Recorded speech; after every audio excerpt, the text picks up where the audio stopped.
Hi folks, I'm here in an old theological library and I thought this would be a great place to talk to you about the history of the incarnational model of youth work. Now, if you've been around youth work training for any length of time or have attended youth work conferences, you would have heard this phrase, incarnational youth ministry, probably many times. It's so important to the work that we do today, it's woven into the very backbone of most of our youth work theories. So what I'm going to do today is just walk you through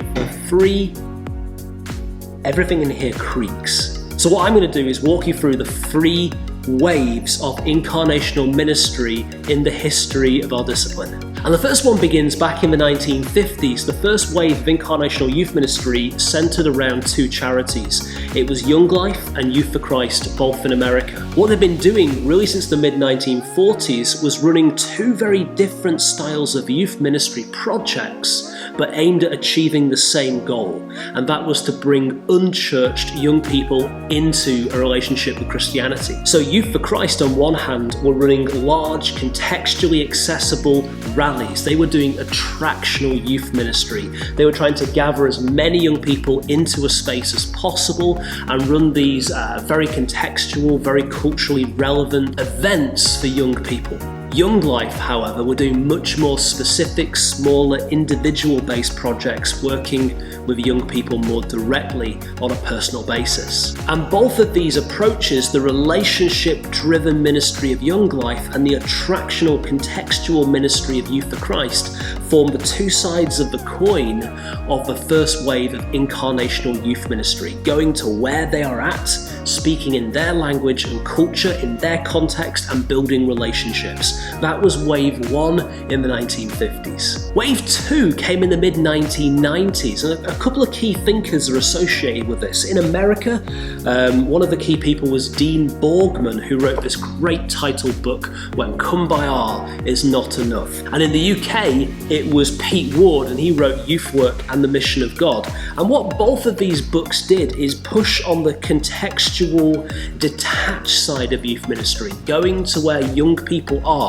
So leaving our places of authority and comfort, leaving the church-based projects we were running and going into the streets, going into the skate parks, into the schools, and running relationship-driven ministry in those zones. And again, they use the term incarnational to describe that. It was a little different to the first wave of incarnational ministry, which was largely isolated around parachurch ministries, but very similar in that it was still contextual and relational. The big difference was it was coming from small church youth workers and youth pastors rather than from big organizations. And that was the second wave of incarnational youth ministry. The third wave is very recent, really the last 10-15 years, and a key thinker of the third wave of incarnational youth ministry would be Andrew Root, who wrote this book, Revisiting Relational Youth Ministry. And he's very critical of the first two waves. He's very critical. He sees what they're doing as manipulative and formulaic. He would say that a relational goal is a contradiction in terms. A goal of a relationship should be the relationship itself. It shouldn't be to win the right to be heard, which is really the motif of the first wave of incarnation. It shouldn't be to introduce them personally to ideas of the atonement to bring them into relationship with church, which was the ideas of the second wave of the incarnation. The third wave of the incarnation, Andrew Root would say, is about place sharing. It's about just developing very close relationships with young people. Andrew Root would say that revelation of God, how you find out about God, primarily is found in relationships. When you closely relate to another, Jesus is manifest among them.